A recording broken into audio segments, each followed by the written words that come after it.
Welcome, Wisdom Cafe community. I am talking today with Nailah Nasir, the new Vice Chancellor for Equity and Inclusion here at UC Berkeley. Good morning, Nailah. Good morning. Thank you for sitting down with me today to share your leadership story. You've been connected to Berkeley in many different capacities.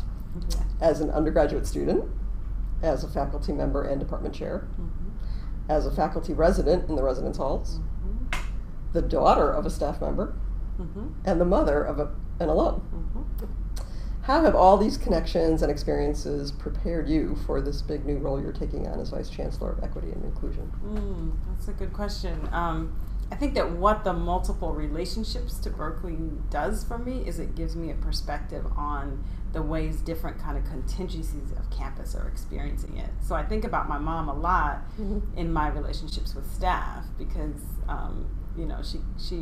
she's actually in a faculty support position. So she's very gracious and very good at what she does, but she often gives me insight into how staff are experiencing our processes, our practices, interactions with them that I just wouldn't have otherwise. As a parent of a Berkeley student, I kind of came firsthand to understand how students experience the institution now in ways that were really different than I experienced it then. For instance, my daughter felt really pressed to declare a major. And I was like, what? Just relax, enjoy the ride. Why are you? She said, Mommy, I can't get into any classes. I was like, oh. So there are ways in which I think we sometimes have, there are these default ways our institutional structures operate on people that it's hard to understand without some kind of firsthand knowledge. So I think that those multiple relationships with the campus just help you kind of understand that everybody's not having the same experience. And sometimes as faculty or as administrators, you sit in a place of privilege, and it can be hard to see that while your position is privileged, everybody around you is not experiencing that same privilege. So it's kind of humbling. So what defining moments have occurred in your life and or career, and how have they shaped you? I don't know if I have. I guess a defining moment was coming to Berkeley, and I was at another institution where I was very happy, and I came to Berkeley for a number of reasons, both personal and professional. But that marked, I think, a shift in my career and became the beginnings of what would be a kind of trajectory into leadership.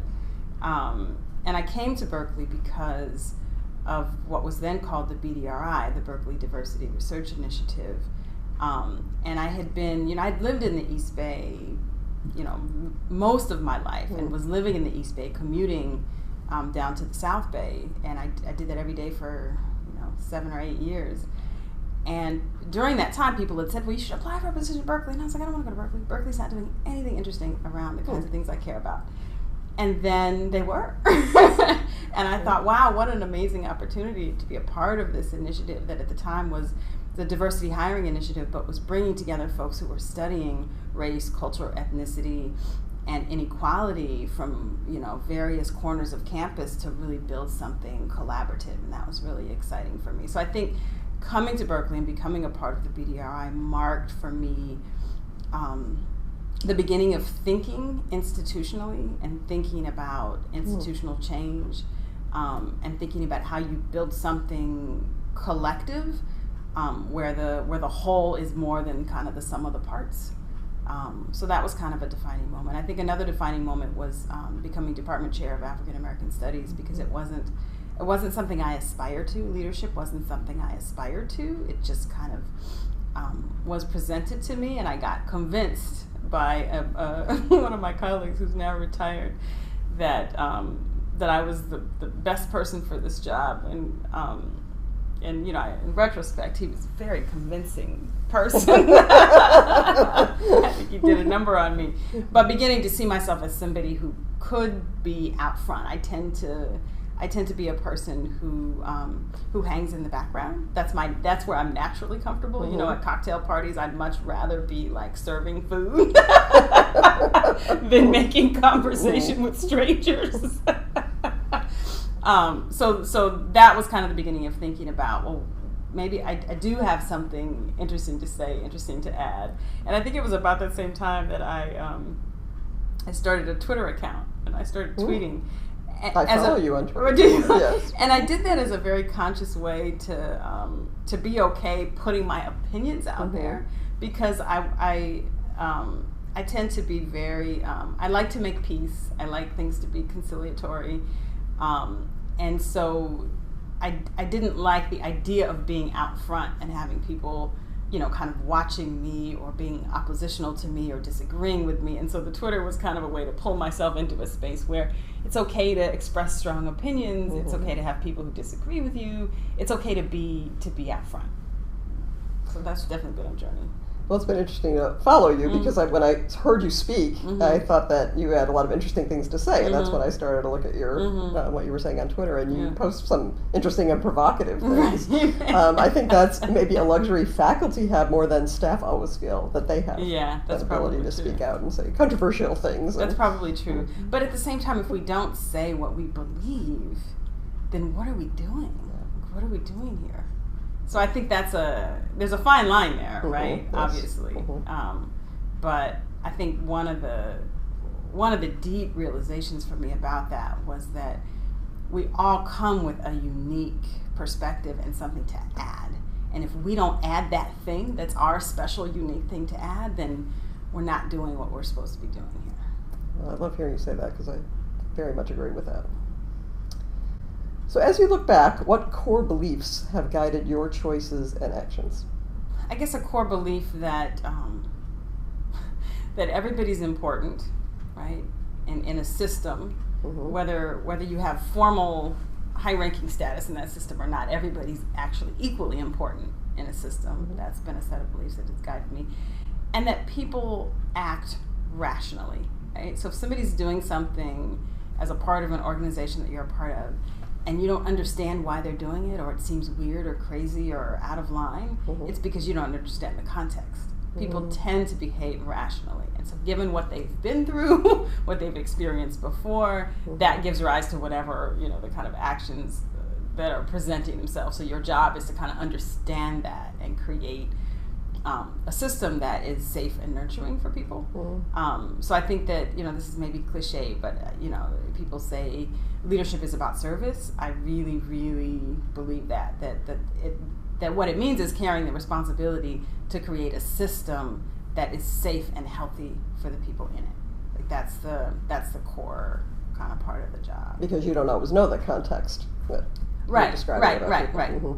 Yeah, and if things don't make sense, it's because you don't know the context. Okay.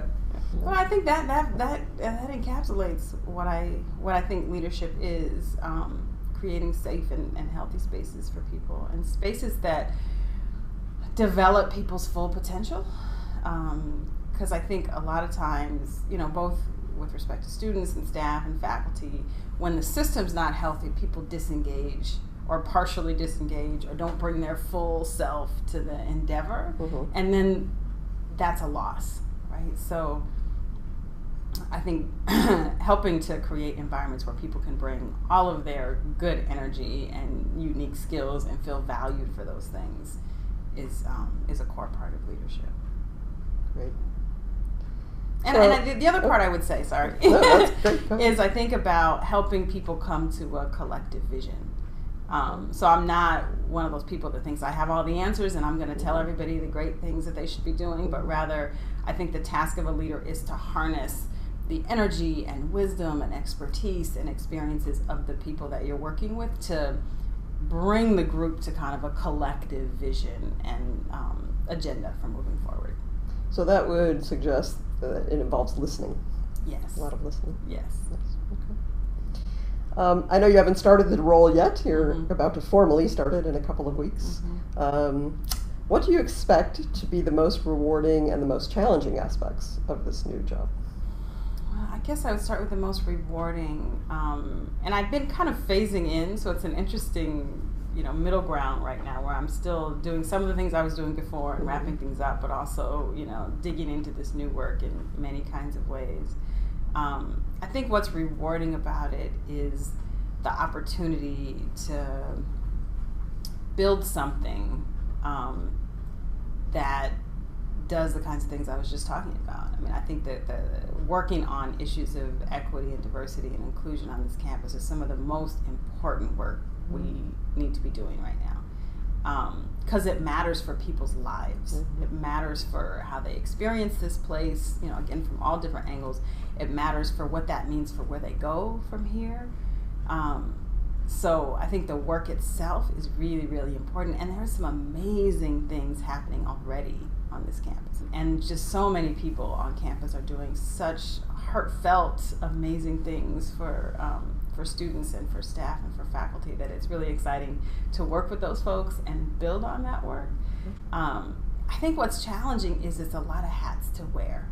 And there's just so many pieces to it. You know, there's kind of the outward facing, kind of speaking to the world parts of it. There's the inward facing, building a division or keeping a division functional parts of it. Management. Right. And then there's all of the ways various folks on campus need and want support and somebody to see what they're doing. And so I think juggling all of those different hats is going to be a little bit of a challenge. And to feel like I'm doing that effectively.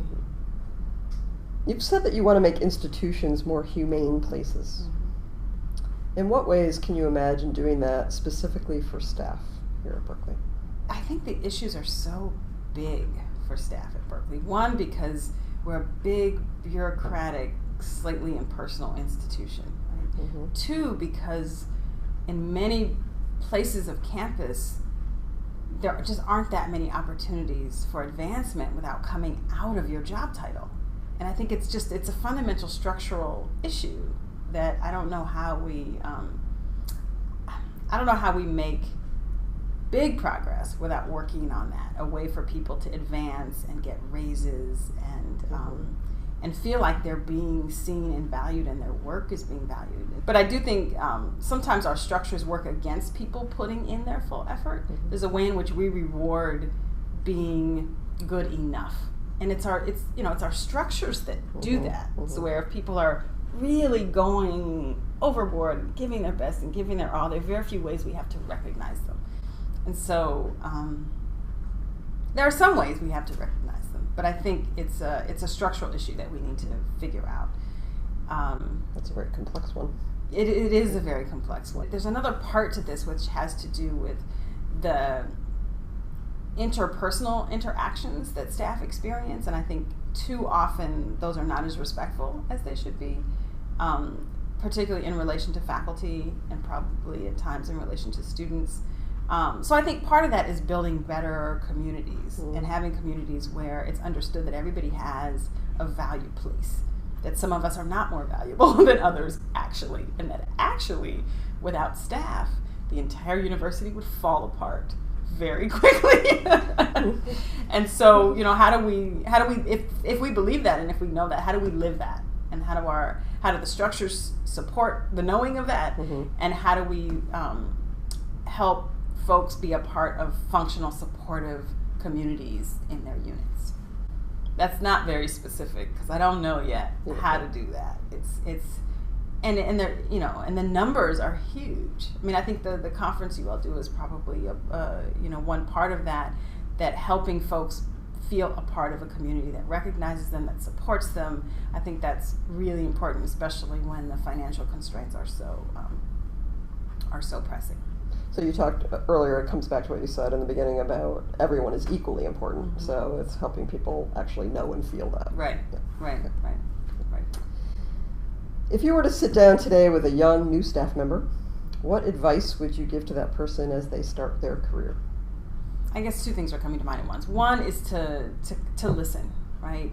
To listen, you know, in any complex situation, there are multiple stakeholders with multiple agendas and reads on things. When you're coming new to a situation, the most important thing there is to do is to learn the culture of the place that you are coming into and who the kind of actors are and what they need. Right? I think one of the ways to make yourself really valuable in an organization is to see what the organization needs and what the people in it need and be a part of providing that. I would also say to hold on to the part of them that makes them who they are. You know, that I think sometimes we feel like we have to sacrifice the thing that we really love to do this job that might not be totally aligned with what we envision for ourselves or how we see ourselves. And I think the trick is to find ways to be fully yourself and do the job really effectively. And I guess the other thing I think is to engage the work with joy. That even if it's, you know, not that we all will have parts of our jobs that are more fun and parts that are less fun, but to, you know, that kind of Buddhist principle of like finding the joy even in the kind of mundane tasks. When your career is complete, and I hope that's not for a long time, what would you want people to remember you for? What are you most proud of? I think about that a lot, actually, and I know it's because I've lost several grandparents in the last few years, and so, you know, there's all these funerals, right? And funerals are a time when people think, you know, they give voice to whatever it was they appreciated about you or what they experienced with you. And so I guess I want for people to feel like I mattered in helping them be happier and more whole. And I think that's both professional and personal. You know. What are you most grateful for? I am really grateful for all of it. I never my aspiration when I was an undergrad here was to be a kindergarten teacher. Really? That was my plan. Detour. So everything else that's happened is like, oh wow, how about that? So I'm grateful for the opportunity to touch as many people as I'm able to touch. I'm tremendously grateful for my family and, you know, to be a parent. I have 4 kids who are all wonderfully amazing, unique people. And I'm grateful for the insight that it gives me to be raising 4 kids and working. And, you know, one of the emails I got that really struck me when I got the position, and people wrote just lovely things, but one person wrote, "I'm really glad to see a working mother in this position." Oh, and I thought, wow, I didn't know that I represented that for people, but that's kind of cool. You know, so I've been saying that a lot, just so that, to try to, you know, do that woman proud. And I'm grateful for my colleagues. I'm grateful to be working with our provost, Claude Steele. I think he's got a great vision for the campus, and I'm excited to be a part of it. Well, thank you so much for the time you've taken and these great insights that you've offered us this morning. Thank you. It's great talking with you.